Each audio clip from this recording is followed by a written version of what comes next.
I was kneeling in the bathroom, scrubbing away at a stain on the rim of the toilet with a small brush. The position made my knees creak under the strain, but I was used to it. For a 73-year-old body, a little bit of noise was perfectly normal. "Grandma, where are my dinosaur socks?" Leo's voice called from the bedroom, carrying that demanding urgency unique to a 5-year-old. "In the second drawer, the pile on the left," I said. I pushed myself up slowly, holding onto the sink, and pressed a hand to my aching lower back. As I stepped out of the bathroom, I saw Leo hopping down the hallway on one foot. "Not those ones, the blue ones with the claws," he pouted, his little face crunched up. I glanced at the clock on the wall. It was 7:20. "Sweetheart, the school bus gets here at 7:40. Let's just make do for today." "I don't want to make do." Leo plopped down on the floor, on the verge of starting one of his famous tantrums. I sighed and walked quickly toward his bedroom, or what passed for quickly for me, really just a slightly faster shuffle. After rummaging through the entire drawer, I finally found the pair of dinosaur claw socks tucked underneath a folded set of pajamas. "Here, lift your foot." I knelt to put the socks on for him, another sharp pain shooting through my knees. Once the socks were on, Leo's mood flipped instantly. He threw his arms around my neck, gave me a kiss, and chirped, "Grandma, you're the best." That single sentence made all the aches and pains feel worthwhile. I ruffled his curly hair and led him to the kitchen for breakfast. Daniel and Jessica were already at the table. Daniel was staring at his phone, a deep frown on his face, steam rising from the black coffee in front of him. Jessica was spreading peanut butter on a piece of toast. When she saw us, she glanced up at the clock. "Mom, you're running late again today," she said, her tone laced with a mild reprimand.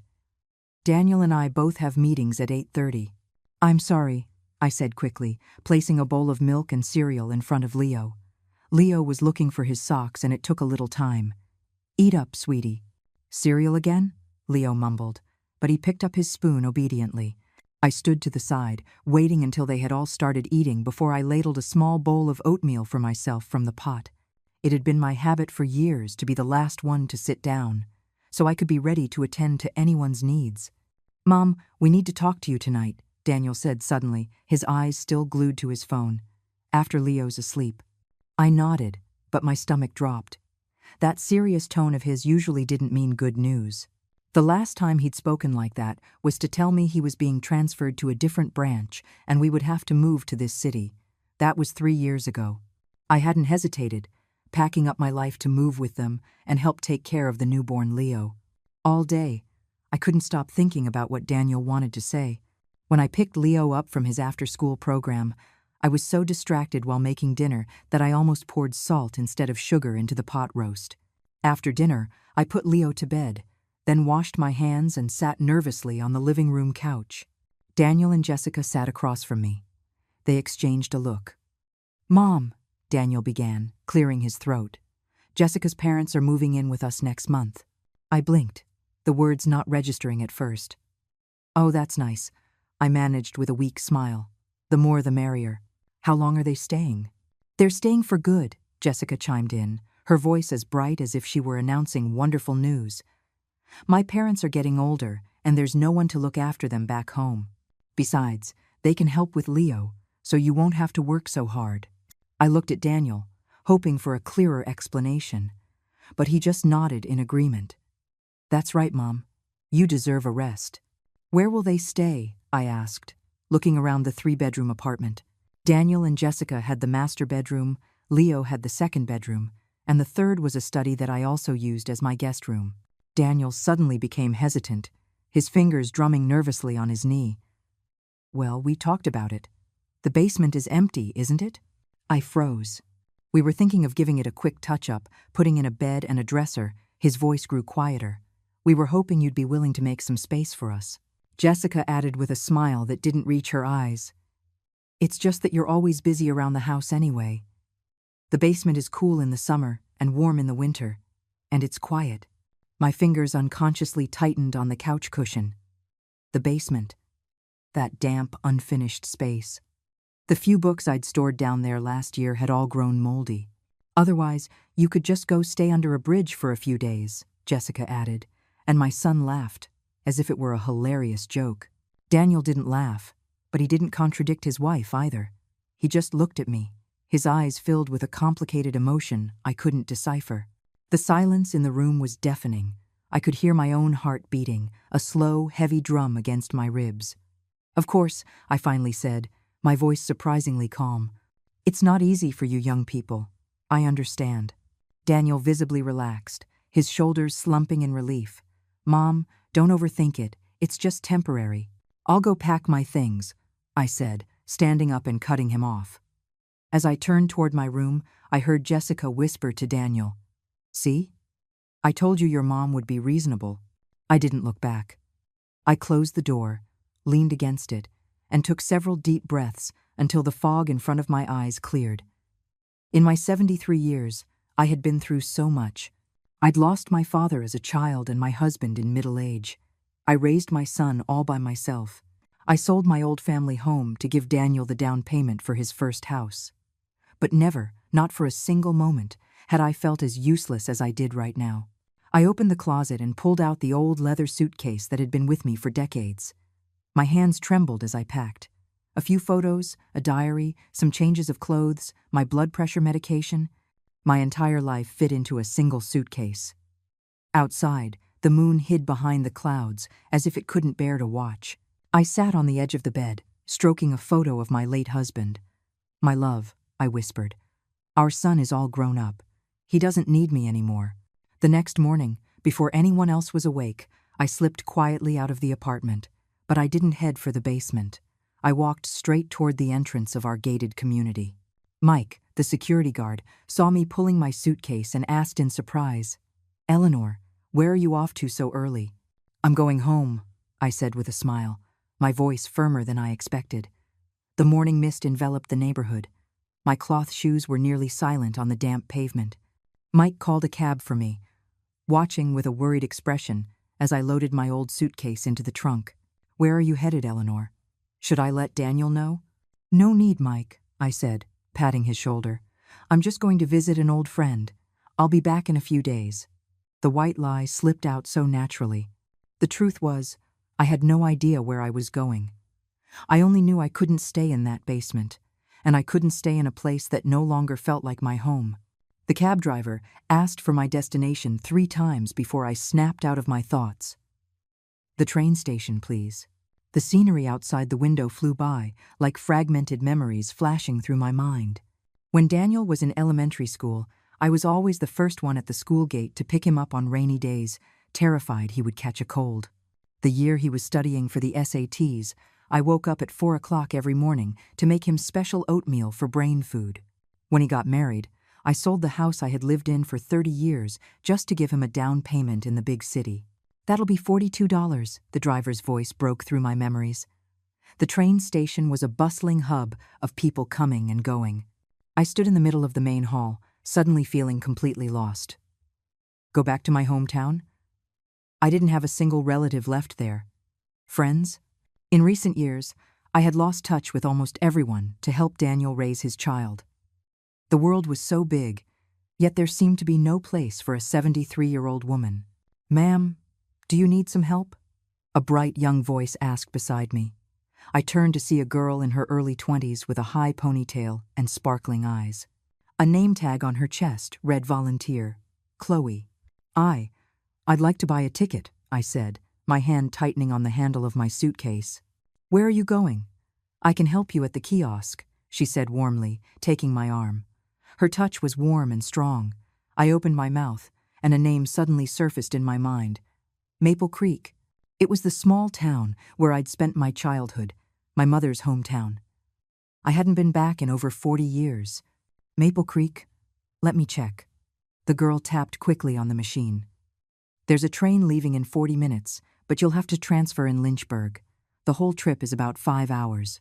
Do you want a regular seat or a sleeper car?" "A regular seat is fine," I said, pulling out my wallet. My fingers trembled as I took out my ID and bank card. "Ma'am, it's a long trip. A regular seat will be very tiring for you." "It's fine. I'm still pretty tough," I said with a faint smile. The girl hesitated for a moment but bought the ticket for me. Since there was some time before departure, she insisted on buying me a cup of hot milk at a nearby diner. "Are you traveling alone, ma'am?" she asked gently. I looked out the window at the hurried pedestrians and nodded softly. "Yes, alone.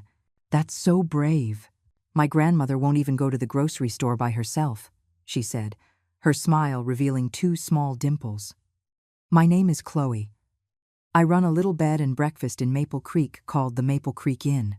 If you're ever in town, you have to come find me." She handed me a business card with the inn's name and her contact information. I thanked her and tucked the card away, thinking I would probably never have a chance to use it. The boarding announcement began, and Chloe walked me all the way to the platform. As the train roared into the station, she gave me a sudden hug. "Ma'am, take care of yourself." In that moment, my eyes welled up, and I almost burst into tears. The warmth from a complete stranger meant more to me than what I'd received from the son I had worked so hard to raise. On the train, I sat by the window, watching the city's tall buildings gradually fade into the distance. My phone vibrated several times in my pocket. I took it out and saw missed calls and texts from Daniel. "Mom, where did you go? Stop being difficult and come back. Jessica's parents aren't coming until next week. You don't have to move out in such a hurry." Each message felt like a needle poking at my heart. I turned off the phone and closed my eyes, pretending to sleep. "Excuse me, is this seat taken?" a familiar voice asked. I opened my eyes and was shocked to see Chloe standing in the aisle, pulling a large suitcase. "You're? What a coincidence." "I decided at the last minute to head back to Maple Creek to take care of some things," she said, sitting down beside me naturally. "It seems like we were meant to meet." During the journey, Chloe was like a cheerful little sparrow, chattering on about the changes in Maple Creek, telling me funny stories about her inn, and explaining why she left her corporate job in the city to start a business back home. Her energy was infectious, and I gradually relaxed, even sharing some of my own childhood memories of the town. "Ma'am, you tell stories so vividly," she said, her eyes shining. "If you're willing, you could come to my inn and tell the guests stories about old Maple Creek. I'd pay you for it." I just smiled and shook my head. At my age, who wants to listen to these old stories? "That's not true at all," she said earnestly. "People from the city love hearing these authentic, local stories. Please, think about it." When the train stopped in Lynchburg, my phone rang again. It was an unknown number this time. I hesitated, then answered it. "Mom." Daniel's voice was frantic and angry. "Where in the world are you? Why aren't you answering your phone?" I was silent for a few seconds. "I'm on a train, going back to my hometown for a visit." "What hometown?" "We don't have a hometown anymore." His voice suddenly dropped. "Mom, are you upset? We can talk about the basement." "There's nothing to talk about," I said, watching the passengers hurry on and off the train outside my window. "You need to take care of your family. I just want some time to myself." "But..." His voice held a panic I hadn't heard in years. "Mom, when are you coming back?" "We'll see," I said, and hung up, my fingers trembling slightly. Chloe pretended not to have heard my conversation and handed me a bottle of water. "Here, ma'am, have some water." After the transfer, the train car was less crowded, and I finally had some space to myself. I took out the framed photo of my husband from my bag and gently wiped the glass. "My love," I whispered, "our son is all grown up. He has his own family now. He doesn't need me anymore." The man in the photo was still young, his smile gentle. It was taken on his 40th birthday, the last photo he ever took. 3 months later, a car accident took him away, leaving me and a 15-year-old Daniel to fend for ourselves. I remember when Daniel came home for winter break during his first year of college, excitedly telling me he had a girlfriend named Jessica. "Mom," he'd said, "her family's from the city. Her dad's a city official. They're very well off." I can still see the sparkle in his eyes. I was so happy for him then, so proud that my son was going to make something of himself. At their wedding, I wore a silk dress I'd saved up for half a year to buy. Seeing my son in his sharp suit and Jessica in her white wedding gown, I felt that all the hardship in my life had been worth it. Now arriving at Maple Creek, the train's announcement system startled me out of my memories. As I got off, Chloe insisted on carrying my suitcase. Ma'am, it's so late. Do you have a place to stay? Why don't you come to my inn for now? I wanted to refuse, but looking at the completely unfamiliar station and the darkening sky, I nodded. The Maple Creek Inn was more beautiful than I had imagined. It was a renovated old wooden house with a yard full of flowers and plants. Chloe gave me a south-facing room. Pushing open the window, I could see the outline of the distant green hills. "Ma'am, you get some rest. I'll bring dinner up in a little while," she said, closing the door softly. I sat on the edge of the bed and finally allowed the tears to fall. 73 years old and homeless. How had my life come to this? The morning sun filtered through the sheer curtains, casting a soft glow on the bed. I opened my eyes, momentarily confused about where I was. Then I saw the note Chloe had left on the nightstand. "Ma'am, I've gone into town for some errands. We'll be back at noon. There's food in the fridge. Please help yourself." I remembered then that I was in Maple Creek. I pushed open the window, and the fresh mountain air rushed in, carrying the scent of earth and grass. I took a deep breath, and a long-lost sense of peace washed over me. How many years had it been since I'd breathed air this pure? Not since I moved to the city with Daniel. In the kitchen, I found eggs, greens, and noodles, and made a simple noodle soup. As I ate, an idea suddenly popped into my head. I should go see the old house my mother left behind. The house in my memory was on the west side of town, a 2-story brick building with a small yard. After my mother passed away, the house sat empty for a while, and I later heard it was sold to a local teacher. 40 years had passed. I wondered if it was still standing. Relying on a faint memory, I slowly walked toward the west end of town. Maple Creek had changed a lot. There were newly paved concrete roads and neat storefronts. I couldn't find any trace of the old town. Just as I was about to give up, a small alley caught my eye. It was the shortcut to the old house. My heart began to beat faster as I turned into the alley. At the end of the lane, the brick house still stood. The exterior walls had been repainted, but I recognized the unique design of the porch immediately. The yard gate was ajar. I hesitated for a moment, then gently pushed it open. In the yard, a white-haired man was bent over, trimming some flowers. He straightened up at the sound. "Who's there?" he asked, squinting toward the gate. I stood frozen in place. That wrinkled face, those bright, alert eyes, it was Arthur, my childhood neighbor. He was 5 years older than me. "Ellie?" he whispered. The shears in his hand clattered to the ground. "Arthur." My voice was barely audible. Arthur rushed over in 3 strides, looking me up and down. "It really is you. I heard you married and moved away. I came back for a visit." 1,000 words were stuck in my throat, but that was all I could manage. He ushered me inside, clumsily making tea. The furniture in the house was both familiar and strange. The old dining table my mother used was still in the same spot, but the walls were covered with photos I didn't recognize.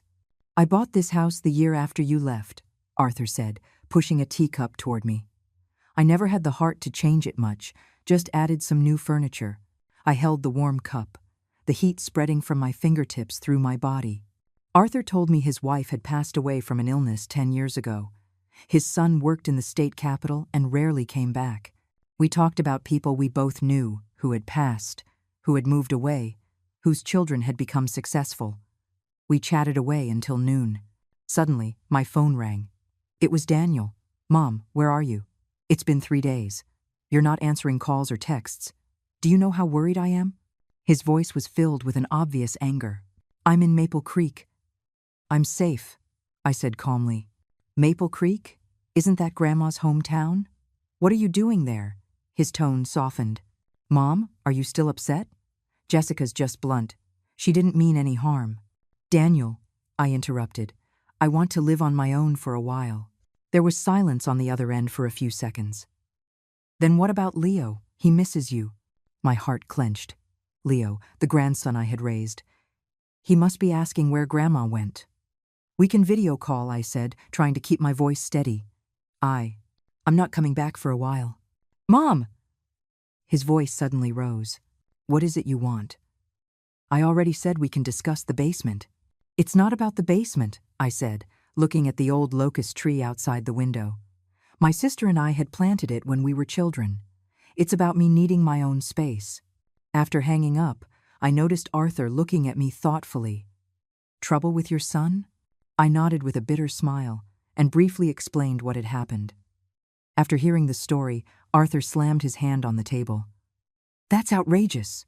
You raised him, and this is how he treats you? He has his own difficulties, I said, defending my son out of habit. Difficulties, my foot. Arthur's whiskers bristled with anger. Ellie, you can stay with me. I have plenty of room. Let's see when that boy of yours comes to apologize. I shook my head. Arthur, thank you for your kindness, but I think I want to rent my own place. Rent? What for? He said, his eyes wide. Your cousin's old house on the east side is empty. His son settled in Australia and asked me to look after it. If you don't mind it, you can move in. Just pay a little something for rent. And just like that afternoon, Arthur took me to see my cousin's house. It was a small one-bedroom house with a yard. It was simple but clean and tidy. Most importantly, it was very close to the town's community center. Back at the Maple Creek Inn that evening, I told Chloe my decision. She was both surprised and happy. That's wonderful, Eleanor. Now I can come visit you often. While packing my suitcase, I noticed I had over a dozen missed calls, all from Daniel. There were also several texts. Mom, stop this. Please come back. Leo won't stop crying for his grandma. Jessica's parents are arriving tomorrow, and the house is a mess. The last message made my heart turn completely cold. Mom, you're making things very difficult for me. My in-laws will think there's something wrong with our family. I didn't reply. I just silently switched my phone to silent mode. The next morning, with Chloe's help, I moved into my cousin's old house. Arthur brought over some furniture and daily necessities from his own house, and soon the little cottage felt warm and cozy. That afternoon, Arthur took me to register at the senior center. The director was a warm, middle-aged woman. When she heard I was a retired teacher, she immediately invited me to join the painting class and the book club. Eleanor, we're actually looking for an English conversation tutor, she said, her eyes lighting up. There are a few kids in town who want to learn English, if you have time. I hesitated for a moment, then nodded. Teaching had been my life's passion. After retiring, I had to let it go to help Daniel with his son. Back in my little cottage that evening, I finally called Daniel back. He answered almost immediately. Mom, how long are you going to keep this up? Daniel, I said calmly. I've decided to stay in Maple Creek for a while. What? His voice was filled with disbelief. Then what about us? What about Leo? You have your own lives. I took a deep breath. And it's time for me to have mine. Mom, his voice suddenly cracked. Are you leaving us? The question stabbed me like a knife. I closed my eyes, and an image of Daniel as a little boy appeared before me, the little boy who used to cling to my leg and say, Mommy, don't go. Daniel, Mommy will always love you, my voice trembled. But I can't live for you anymore. After hanging up, I sat by the window, looking at Maple Creek under the moonlight. 60 years ago, at this very window, I watched my mother sew my wedding dress.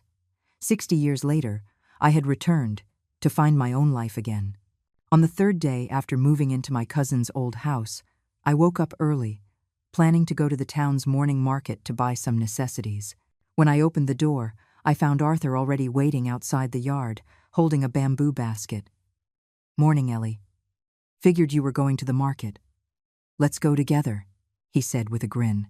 I was a little surprised, but I didn't refuse.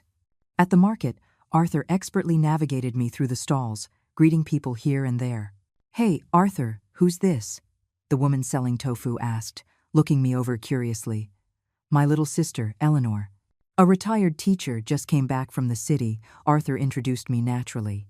I opened my mouth to correct him, but ended up just letting it be. By the time we were done, I had not only bought everything I needed, but also received many curious glances and friendly smiles. On the way back, Arthur suddenly said, Ellie, there's a painting class at the community center this afternoon. Want to check it out? A painting class? I hesitated. I haven't held a paintbrush in decades. What's there to be afraid of?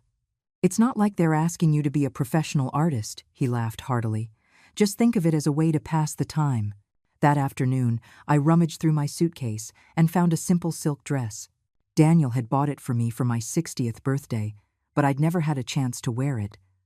I looked in the mirror, pinning my white hair into a neat bun and applying a light touch of lipstick. When Arthur saw me, his eyes visibly brightened. "Well now, who is this lovely young lady?" I gave him a playful tap. "Oh, you old flirt." The community center already had a dozen or so seniors sitting around. They greeted us as we walked in. The art teacher was a young woman, handing out supplies. "Today we're doing a still life," she said, pointing to a vase of flowers and some fruit on a table. "Everyone just do what feels right." I picked up a pencil, my hand shaking slightly. The last time I had drawn anything was when Daniel was in elementary school, helping him with an art project. The moment the pencil tip touched the paper, a long-forgotten sense of peace washed over me. 2 hours later, the teacher walked over to look at my drawing, her eyes widening in surprise. "Eleanor, have you studied art before?" I shook my head. I loved it when I was young. But then, for life, for my child, I gave up all my hobbies. "You have a real talent," the teacher said with sincere admiration. "Your composition and shading are very professional." Arthur leaned in to look and nodded in agreement. "Ellie, you've been holding out on us." On the way home, I was in an unusually good mood. Arthur suggested a walk by the river. The Maple Creek River shimmered under the setting sun, as beautiful as a painting. "Remember? We used to swim here when we were kids," Arthur said, pointing to a bend in the river. "You were always too scared to get in the water, so I told you there were ghosts in the river." "Arthur!" I stared at him, wide-eyed. "So that was you. You gave me nightmares for a week." He roared with laughter, the wrinkles around his eyes crinkling together. Looking at him, I suddenly remembered something. "Arthur, can you help me figure something out? Is my retirement pension enough to live on in Maple Creek?" He turned serious. "You were a senior teacher before you retired. You should be getting at least $4,000 or $5,000 a month now, right? In Maple Creek, you can live very comfortably on $2,000. I nodded, feeling reassured. After Daniel got married, my pension card had been with him. He gave me some spending money each month, saying he was helping me manage it.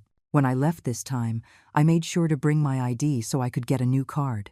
The next day, I went to the bank in town and reported my pension card lost and requested a replacement. When I checked the balance, I was surprised to find nearly $200,000 in the account. This was what I had saved up over many years of frugal living, what Daniel had always said he was investing for me. "Do you want to withdraw it all?" the teller asked. I shook my head. "Just $20,000 for now." That money was enough for me to start a new life. Holding the new bank card and the cash, I felt a long-lost sense of control. I passed by an art supply store and bought a professional set of paints and some tutorial books. I saw a fabric store and picked out a few yards of simple cotton fabric. I wanted to make myself a new dress. Back at my little house, I started arranging things with excitement. I hung up the sketch I did yesterday, set up my new art supplies on the table, and even changed the bed sheets to a lavender color I liked. This little cottage was finally starting to feel like a home. Just then, my phone rang. It was Daniel. I took a deep breath and answered.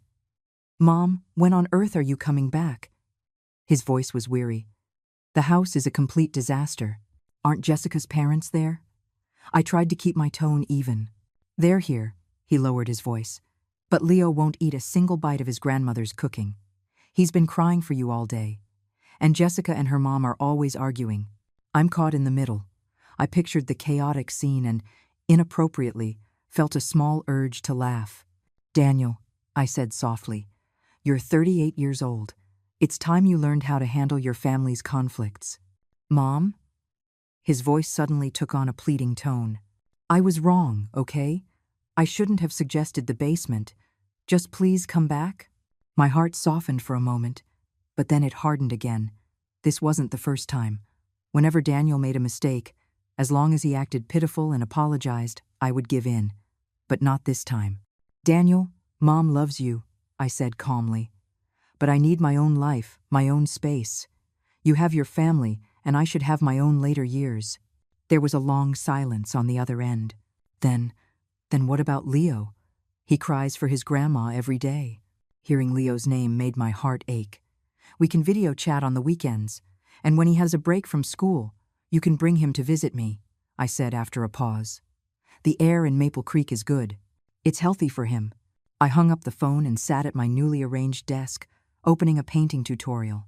The sunlight streamed through the gauze curtains onto the paper, and the soft scratching of my pencil blended with the chirping of birds outside. In that moment, I felt a strange sense of peace and fulfillment. That evening, Arthur knocked on my door to take me to the community center, saying there was a surprise. It turned out, the center's director, hearing my English was good, had arranged for a few children from the town to meet me. Eleanor, these kids want to learn English, but we don't have a professional teacher in town. The director looked at me expectantly. Would you be able to? I looked at the handful of 10-year-olds in front of me. Their eyes shone with a thirst for knowledge, just like the countless students I had taught over the years. All right, I heard myself say. The first lesson was very casual. I mainly wanted to assess the children's basic level. Surprisingly, although their pronunciation was off and their grammar was messy, their vocabulary was quite good. We learned online, a girl named Rain told me. We want to get into the top middle school in the county, and English is a required subject. After class, the director held my hand and thanked me profusely. Eleanor, you're a real lifesaver. The children in this town desperately need a good teacher like you. On the way home, Arthur kept looking at me with a smile. What are you smiling at? I asked, feeling a little self-conscious. Nothing. I'm just happy, he said, walking ahead with his hands behind his back. Seeing your eyes light up again, just like when you were young. That night, I slept more soundly than I had in years.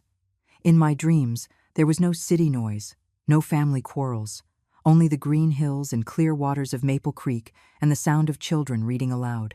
On Saturday morning, I got a call from Chloe.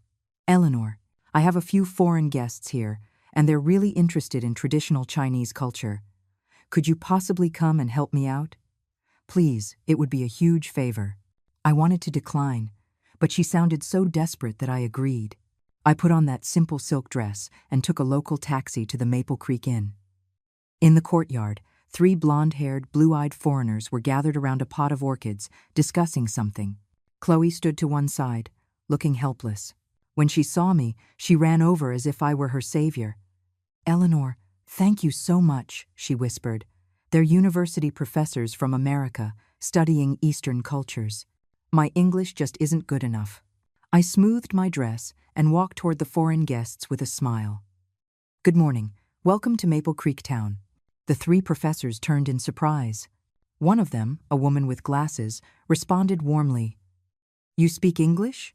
For the next 2 hours, I gave them a tour of the inn, introducing the history and culture of Maple Creek.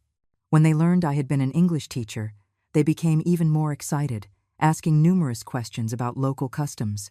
Eleanor, your English is fantastic. The professor with glasses, Catherine, praised. Your pronunciation is better than many young people's. I studied English in college in the 1960s. Our textbooks were from the British BBC, I explained. Then I taught English for 30 years. I suppose it's an occupational hazard. At noon, Chloe prepared a lavish lunch. During the meal, the professors repeatedly complimented my knowledge and eloquence. As they were leaving, Professor Catherine held my hand and said, Eleanor, if you ever have the chance to come to the United States, you must contact us. After seeing the guests off, Chloe hugged me excitedly. Eleanor, you were amazing. They said they want to bring their students here next year, and they specifically requested you as their guide. I felt a little embarrassed. It was nothing, really. No, Eleanor, this is a business opportunity. Chloe's eyes shone. More and more foreign tourists are looking for in-depth travel experiences, but language and cultural barriers are a big problem. If you're willing, I'd like to hire you as our inn's cultural consultant, specifically for these high-end clients. I was stunned. Me? An old woman? Age is not an issue, Chloe said seriously. Your knowledge, your grace, and your language skills are exactly what we need. I can pay you per session, or we can work out a profit-sharing arrangement. I shook my head. The money isn't the issue, it's just. I never thought, at 73, that I'd have a job opportunity. Will you consider it? Chloe asked earnestly. We have a French couple coming next week. They're particularly interested in the tea ceremony. The tea ceremony? My eyes lit up. When I was young, I had studied the authentic tea ceremony with a Japanese teacher. Although I hadn't practiced in years, the foundation was still there. I can try. I finally nodded. But you'll have to give me some time to prepare. Back at my cottage, I dug out my long-treasured tea set and went into town to buy some high-quality green tea. For the next few days, I stayed home, practicing the tea ceremony movements, even making Arthur my guest a few times. Goodness, Ellie, how many more hidden talents do you have? He asked in amazement, sipping the tea I had prepared. On Friday afternoon, while I was teaching English conversation at the community center, my phone rang. It was an unknown number. Hello, is this Eleanor? A young woman asked. I'm a reporter from the Maple Creek Gazette. I'd like to interview you about your experiences with senior education. It turned out the center director had passed my story along to the local media. I wanted to refuse, but thinking it might help other seniors, I agreed. On Saturday, the reporter, a young woman in her 20s, named Lisa, arrived as scheduled. Throughout the interview, she kept expressing her admiration. Eleanor, you're incredible. Starting over at 70-something, teaching English, painting, performing the tea ceremony, you're an inspiration to us all. After the interview, she asked to take a few photos. I changed into the silk dress, and a picture of me arranging the tea set in my yard was captured by the camera. On Sunday, the French couple arrived. I wore a newly made navy blue dress and greeted them in English with a few French phrases mixed in. When I performed the tea ceremony for them in the tea room, their movements fluid and graceful, they were utterly captivated, constantly taking pictures. Madam Eleanor, the husband said excitedly, this is magnificent. You are a true cultural treasure. Chloe stood by, beaming. After they left, she handed me an envelope. Eleanor, this is your payment for today. I opened it and found $2,000 inside. So much? They were thrilled. They've already booked a trip for next spring and specifically requested you, Chloe said excitedly. Eleanor, you're our star attraction now. On my way home, I felt light and happy. As I passed through the town center, a familiar figure made me stop in my tracks. It was Daniel. He was standing in front of the post office, looking down at his phone. I instinctively ducked behind a tree, my heart pounding. Why was he here? Was he looking for me? Should I see him? While I hesitated, Daniel looked up, his gaze sweeping in my direction. I quickly turned and hurried down another street. After walking some distance, I secretly looked back and saw Daniel still standing there, as if waiting for someone. When I got home, I locked the door, my mind in turmoil. Daniel had found his way to Maple Creek. Was he here to persuade me to go back? Or... I shook my head, forcing myself to calm down. Whatever his reason for being here, I wasn't ready to face him yet. That night, my phone lit up with a text from Daniel. Mom, I came to Maple Creek today to find you, but I couldn't. I heard you're quite famous in town now. Everyone has wonderful things to say about you. I miss you. The report in the Maple Creek Gazette was published on an ordinary Wednesday morning. I was sitting in the yard, practicing tea ceremony movements, when Arthur burst in, waving a newspaper. Ellie, you're in the paper, he exclaimed like a little kid. The front page, with a big picture. I took the newspaper and saw the photo of me in my dress, preparing tea, printed prominently below the fold. The headline read, A Second Spring for a 70-something English teacher. Retirement is not the end, but a new beginning. The article spanned 2 full pages, detailing my new life in Maple Creek and even mentioning the cultural experience activities at the inn. Sure enough, before noon, my little cottage received its first wave of visitors. First came a few seniors from town, curious to meet the local celebrity. Then came several parents, asking if I was accepting English students. Finally, even the town mayor paid a visit to thank me for bringing honor to Maple Creek. Chloe called in the afternoon, her voice trembling with excitement. Eleanor, our phone has been ringing off the hook. It's all people who read the article and want to experience your tea ceremony class. I held the phone, momentarily speechless. This sudden attention left me both thrilled and terrified. For 73 years, I had been an ordinary, unknown person, a wife, a mother, a teacher. I had never imagined I would one day become the center of attention. Eleanor? Are you still there? Chloe's voice brought me back to reality. I'm here. I took a deep breath. Chloe, I'm not sure I can handle so many people. Don't worry, she said immediately. We can screen the guests and control the numbers. And, she lowered her voice, we can double the price. No, triple it. Money wasn't my main concern, but the thought of sharing a culture I loved with more people made me agree. The next morning, as I was about to leave for my class at the community center, my phone rang. The screen displayed Son. My heart immediately started racing. Since our near encounter in town, Daniel hadn't contacted me. Mom. Daniel's voice was a bit hoarse after I answered. I saw the paper. I was silent for a moment. Oh, Mom, are you really teaching English? And doing tea ceremony performances? His tone was filled with disbelief. Yes, occasionally, I replied curtly. That reporter, she said, you're a model for retired teachers. He paused. Mom, I didn't know you could do all these things. That sentence was like a tiny needle, gently pricking my heart. Of course, he didn't know, because he had never truly cared about his mother's life or hobbies. In his eyes, I was just the old woman who did his laundry, cooked his meals, and watched his child. Daniel, I said softly, we all have our own lives to live. There was a long silence on the other end of the line. Leo misses you, he finally said. Can we video call? At the mention of my grandson, my heart softened. All right. Tonight. After hanging up, I hurried to the community center. The classroom was already packed, not just with the usual children, but also with many unfamiliar faces who had come after reading the article. Eleanor's here, the director announced cheerfully. Looks like we'll need more chairs for our English class today. The class went smoothly. Despite the larger number of students, my years of teaching experience allowed me to handle it with ease. After class, several parents surrounded me, all wanting to invite me to speak at their schools. On the way home, my phone rang again. It was another unknown number. Hello, is this Eleanor? I'm a reporter from the county television station. We'd like to schedule an interview with you. The next few days, my life was turned completely upside down. After the county television interview aired, the city media came calling. The Maple Creek Inn was booked solid for the next 3 months. Even the County Education Bureau sent representatives to invite me to participate in a rural teacher training program. Arthur voluntarily became my manager, helping me screen invitations and arrange my schedule. Ellie, you're a celebrity now, he joked.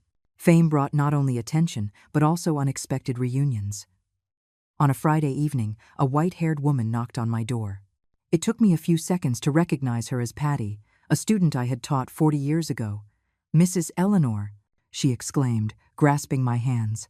I saw you on TV and came right away. You haven't changed a bit. We talked late into the night, reminiscing about the old days. Patty was now the principal of a middle school, and she sincerely invited me to come and train her teachers. Eleanor, your teaching methods have benefited me my entire life, she said earnestly. The young teachers today really need guidance from a veteran like you. After Patty left, I stood in the yard, looking up at the starry sky. In just a few short months, my life had changed dramatically. From a burden to my son, I had become the respected Eleanor. From an anonymous old woman, I had become a minor celebrity and a guardian of culture. On Saturday evening, I had my scheduled video call with Daniel's family. On the screen, Leo shouted "Grandma," excitedly. Jessica's expression was a bit awkward, while Daniel's eyes held a complex emotion that pained my heart. "Grandma, you were on TV!" Leo danced around. Daddy cried when he watched it. "What nonsense are you talking?" Daniel quickly interrupted his son, his face flushing red. I pretended not to hear and asked Leo about his schoolwork. After about 15 minutes, Jessica suddenly interjected, "Mom, when are you coming back for a visit? Leo really misses you." The daughter-in-law who had once suggested I live under a bridge now had an obvious tone of appeasement in her voice. "I'll come back for a visit when I have time," I replied calmly. Shortly after the video call ended, Daniel sent a text message. "Mom, I'm proud of you. Those 5 simple words made tears stream down my face. The busyness that came with fame made me temporarily forget my family troubles. Until one rainy night, a frantic knocking on the door interrupted my tea ceremony practice. "Who is it?" I asked, putting down my tea bowl and walking to the door. "Ellie, open up, quick!" It was Arthur's voice, but unusually urgent. I pulled open the door to see him standing in the rain, his face deathly pale, his right hand pressed tightly against his chest. "Arthur, what's wrong?" I quickly helped support him as he swayed. "Chest. Hurts." He squeezed out a few words, cold sweat mixing with rain on his forehead. I immediately realized the seriousness of the situation. While helping him into the house, I dialed 911. While waiting for the ambulance, I had him lie flat on the couch and gave him some nitroglycerin pills I found in his pocket. On the table. Arthur pointed weakly toward his house. I ran through the rain into his home. On his cluttered table, I found a medicine bottle and a stack of letters. The one on top was clearly addressed, "To my dearest Ellie." But this was no time for curiosity. I grabbed the medicine bottle and ran back. The ambulance arrived quickly. The paramedics did a quick examination of Arthur. "Heart attack.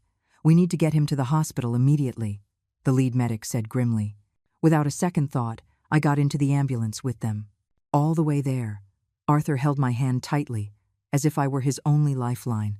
The emergency room at the county hospital was brightly lit, with doctors and nurses bustling around Arthur.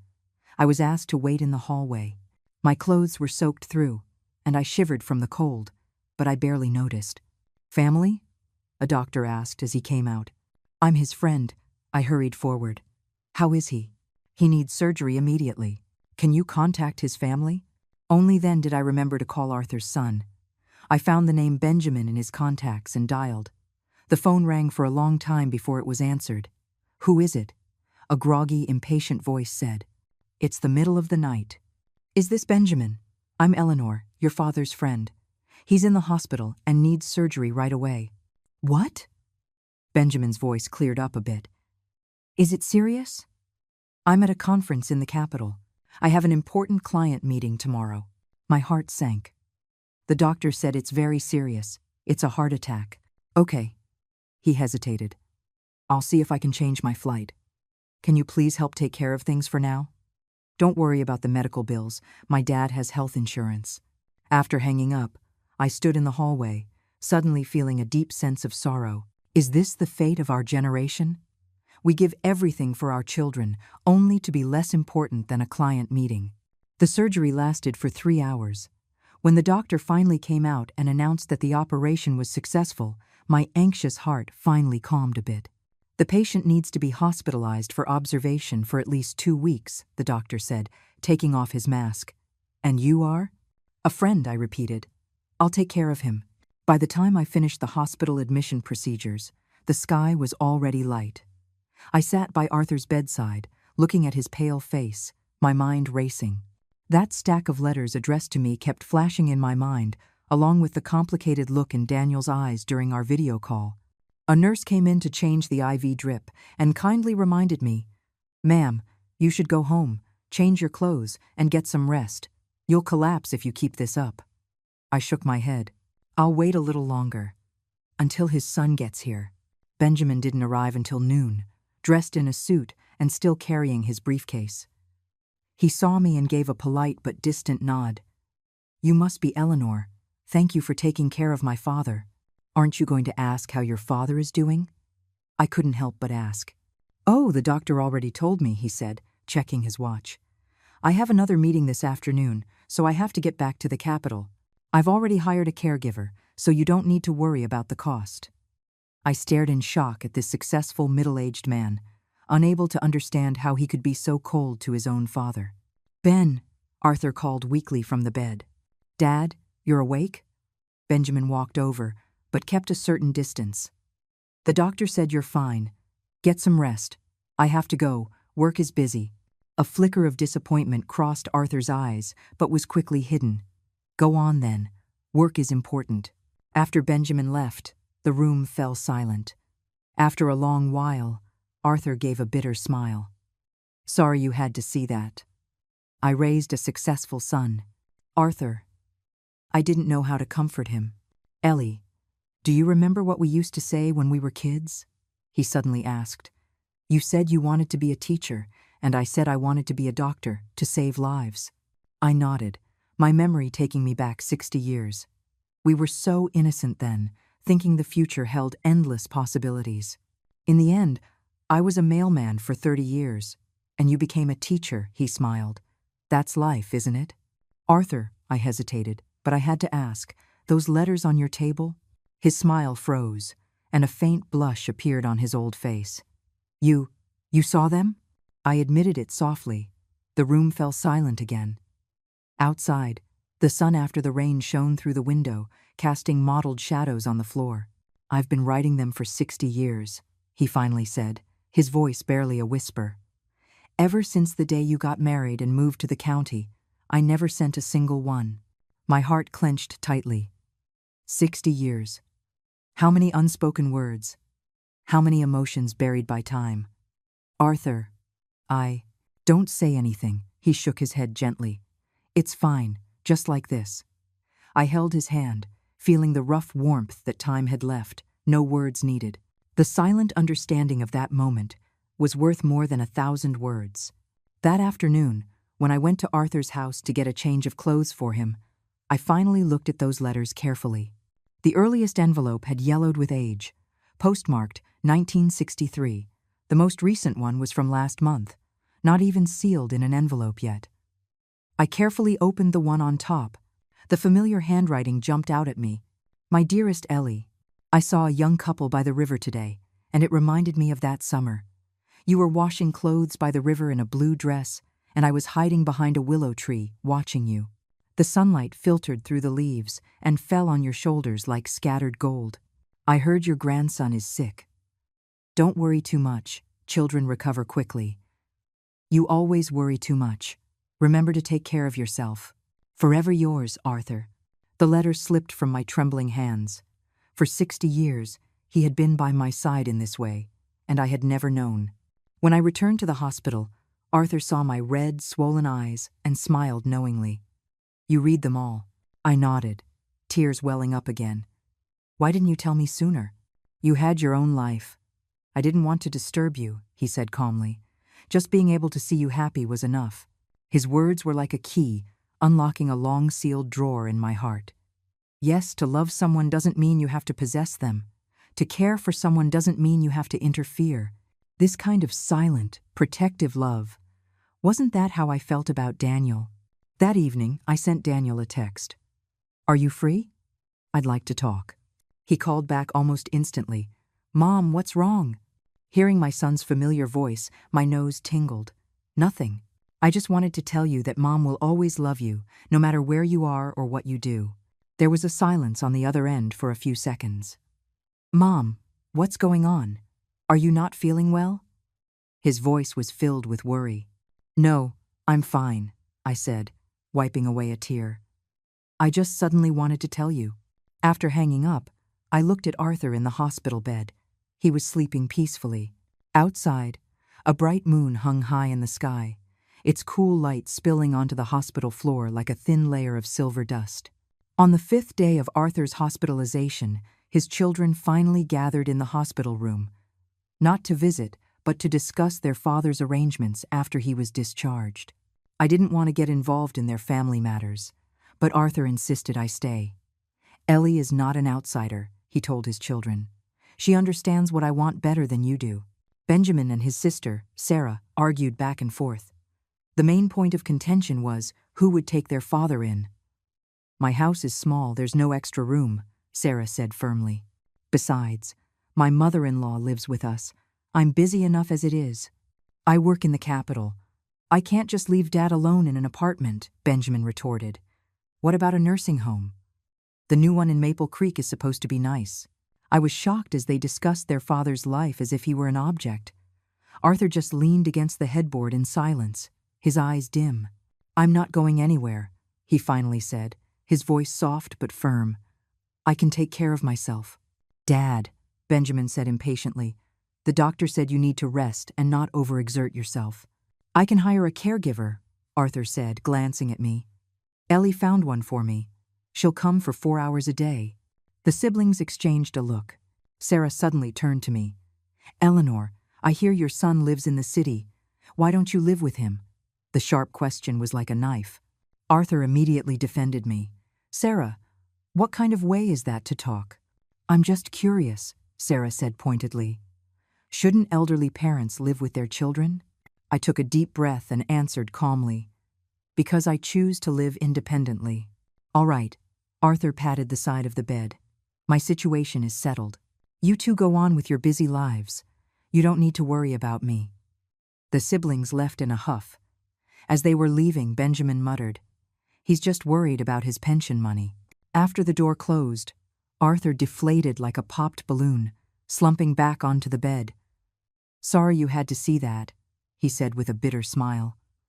"I raised a pair of ungrateful kids." I held his hand, speechless. This scene reminded me of Daniel. At least he wasn't that cold-hearted yet. Or maybe it was just a matter of time. That afternoon, I found some time to go to the community center to teach my English class. After class, the director told me mysteriously, "Eleanor, last week, a man from the city came and secretly listened to your class." "What kind of man?" My heart tightened. "Around 40, wore glasses, very well dressed," she recalled. "He stood by the back door and listened for the entire class. When he left, his eyes were red." "Daniel. It must have been him." My heart raced. "He came to Maple Creek, so why didn't he contact me? Why did he listen to my class in secret?" With a head full of questions, I returned to the hospital. As I reached the door of the room, I heard a familiar voice inside. It was Daniel. I stopped and peeked through the small window on the door. I saw my son sitting by Arthur's bed, the two of them talking.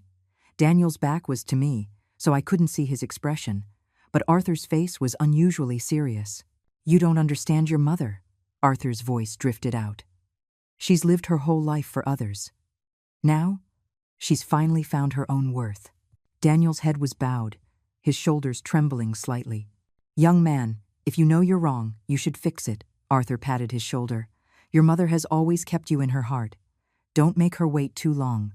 I gently pushed the door open. The conversation stopped abruptly. Daniel turned around, and I saw his face was tear-streaked. "Mom." He stood up, as helpless as a child who had done something wrong. I stood where I was, not knowing what to say. It had been 3 months. Since that night, when he asked me to move to the basement, this was the first time we had seen each other face to face.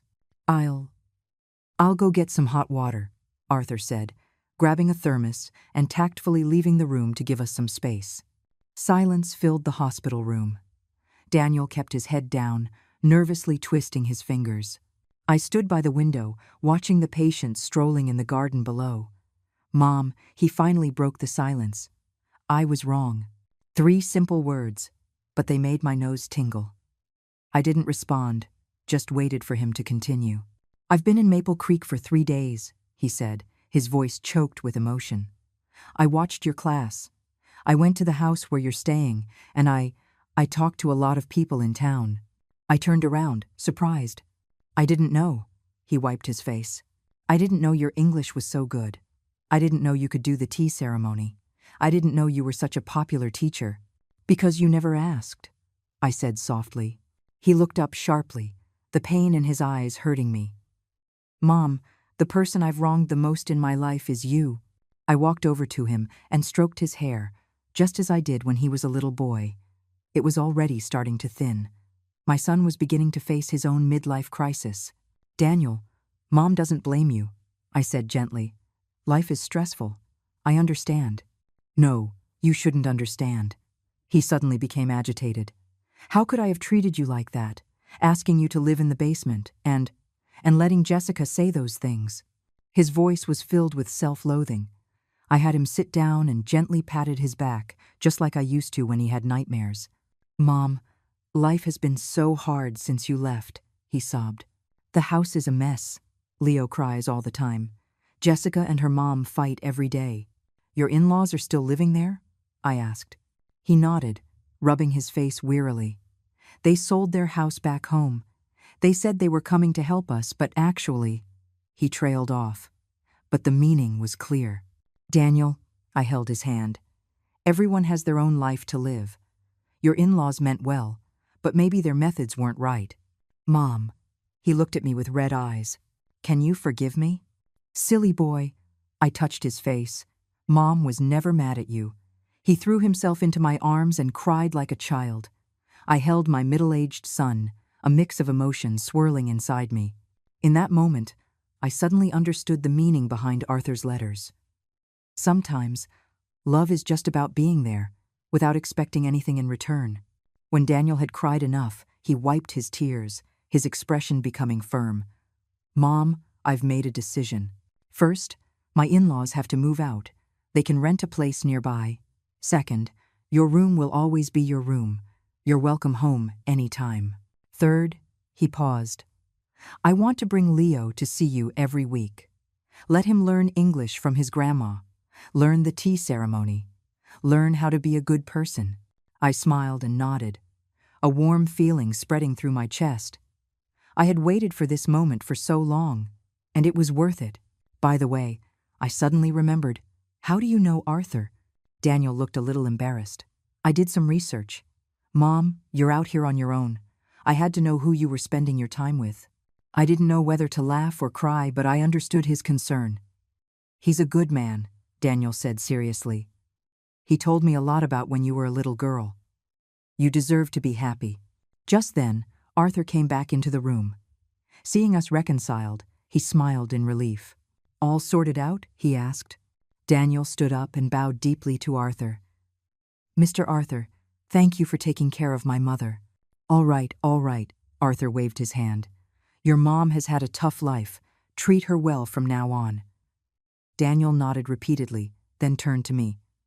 Mom, I have to get back to the city. Leo has a fever, and Jessica can't handle it on her own. Leo's sick? I immediately became anxious. Is it serious? 101.3. The doctor said it might be the flu. He looked at his watch. I'm taking the last bus back. I'm going with you, I said decisively. Arthur, can you? Go. Arthur waved with a smile. I have the caregiver here. I'll be fine. And so, after 3 months, I was on my way back to the city. Unlike the last time, my son was holding my hand tightly, as if afraid I would disappear again. The apartment building where Daniel lived was still so familiar. As the elevator went up, my heart beat faster with each floor. 3 months. Had Leo grown taller? How would Jessica treat me? Were her parents still there? The elevator doors opened, and I could hear Leo's crying and Jessica's tired attempts to soothe him. Daniel took out his keys and opened the door. The familiar entryway, the familiar shoe rack, but with a few extra pairs of unfamiliar slippers, Jessica's parents. Mom's home, Daniel announced loudly. The living room instantly fell silent. Jessica came out of the bedroom, holding a flushed Leo. Seeing me, her expression was complicated. Mom, she greeted me stiffly. You're here. I nodded, my attention immediately drawn to my grandson. Leo, I opened my arms. Grandma. Leo struggled out of his mother's arms and stumbled toward me. I swept him up into a hug. His little body was as hot as a coal. Oh, my sweet boy. Why are you so hot? 101.7, Jessica said wearily. It just went up again. The hospital gave us medicine, but he won't take it. I felt Leo's forehead. It was burning up. Here, let Grandma give you your medicine, okay? Don't want yucky medicine. Leo buried his head in my shoulder. Want Grandma to sing. I held Leo and gently rocked him in the living room, humming his favorite nursery rhyme. Gradually, his sobs subsided, and he rested quietly in my arms. Where is it? I asked Jessica. She pointed to the medicine packet on the coffee table. With Leo in one arm, I expertly mixed the medicine with the other, then whispered to my grandson, Leo, Grandma has a secret to tell you. He looked up at me with teary eyes. When Grandma was a little girl, I was also scared of taking medicine, I said mysteriously. Then I discovered a magic trick. If you pinch your nose when you drink it, you can't taste the yucky part at all. Leo was skeptical, but he did as I said. After he finished the medicine, His eyes widened in surprise. It's not yucky. Jessica watched from the side, dumbfounded. Mom, you're amazing. Just experience, I said lightly, continuing to walk around the room with Leo. You two go get some rest. I'll take care of him. Daniel went to the kitchen to get some water. Jessica hesitated for a moment, then followed him. I could faintly hear their conversation. How long is your mom staying? Jessica asked in a low voice. Depends on Leo's condition. Daniel's voice was a bit cold. What, not happy about it? It's not that. It's just my parents. Good. I need to talk to them anyway. A moment later, Jessica's parents came out of the guest room. They were clearly a bit awkward when they saw me. Jessica's father gave a stiff nod, while her mother pretended not to see me and walked straight to the kitchen. Uncle, Auntie, Daniel suddenly spoke, his voice surprisingly calm. Could I have a word with you? The four of them went into the bedroom and closed the door. I sat on the couch with Leo, faintly hearing sounds of an argument from inside. Leo squirmed uncomfortably in my arms. Grandma, are they fighting? No, they're just discussing things. I kissed his forehead. Come on, Grandma will tell you a story. I started telling the story of the 3 little pigs, deliberately raising my voice to cover the sounds of the argument from the bedroom. Halfway through the story, the bedroom door opened. Jessica came out with red eyes, her parents following behind her with stony faces. We're leaving, Jessica's father said angrily to his wife. Pack your things. Dad.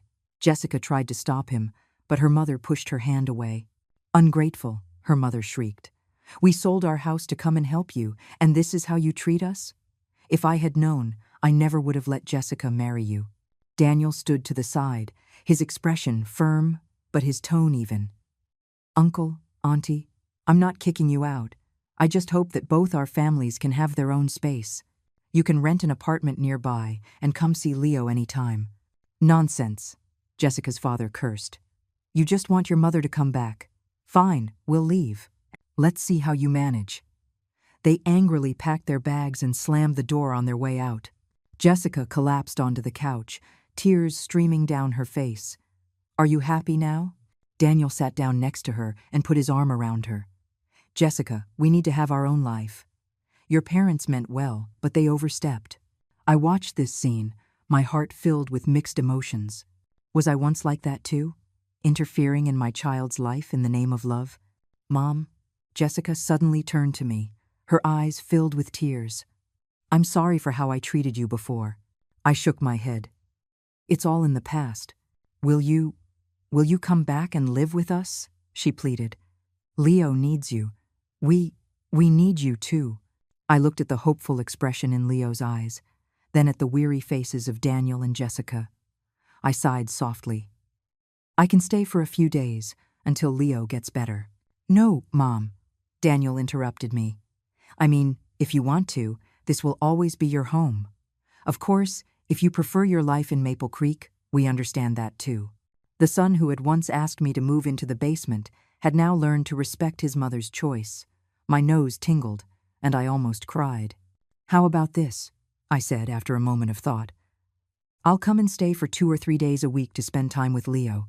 The rest of the time, I'll be in Maple Creek. It would be good to go back and forth. Daniel and Jessica looked at each other and nodded. Whatever you want, Mom. And so, I temporarily returned to my son's home. For the next few days, I devoted myself to taking care of the feverish Leo and tidying up the mess Jessica's parents had left behind. Jessica was a bit reserved at first, but seeing how I cared for Leo, she gradually relaxed. Mom, she came to talk to me on the 4th night. I want to apologize to you. I was so thoughtless before. I patted her hand. We're family. We don't say these things. No, she insisted. I have to say it. You've done so much for this family, and I still wanted you to live in the basement. Her voice cracked. Jessica, I said gently, I understand your intention was to help your parents. It's just that the way you went about it was not right. She looked at me with teary eyes. You don't hate me? Hate you? I smiled. What mother hates her child? As long as you're happy, I'm happy. My words seemed to touch a nerve. She suddenly threw herself into my arms and cried like a child. Mom, I've actually always been so jealous that Daniel has a mom like you." So that was it.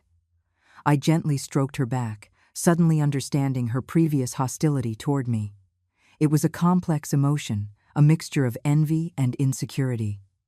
"Silly girl," I said softly. "Aren't I your mother now, too?" She cried even harder, but this time her tears seemed to carry a sense of relief.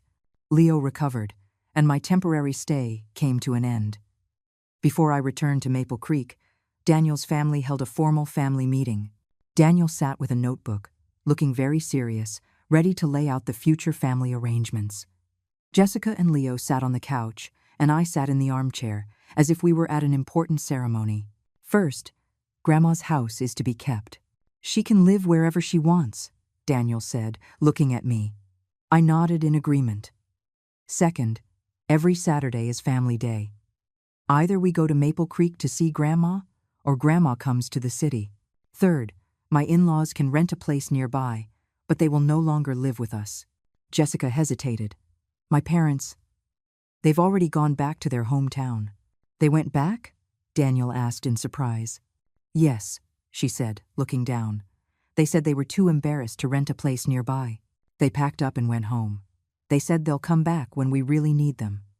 I noticed that as Jessica said this, her shoulders visibly relaxed. It seemed she, too, had been suffocated by her parents' over-involvement.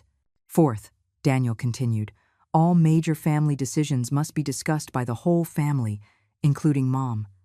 He emphasized this point, glancing at Jessica. Jessica immediately nodded. "Of course."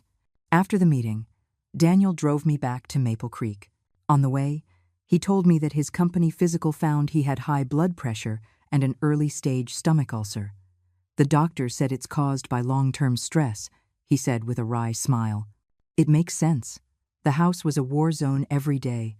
I guess I'm finally learning that health is important." I chided him with a heavy heart. "Work less overtime from now on, and eat on time."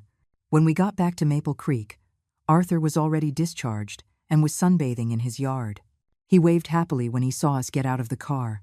"Arthur," Daniel walked over quickly to help him up. "You look much better."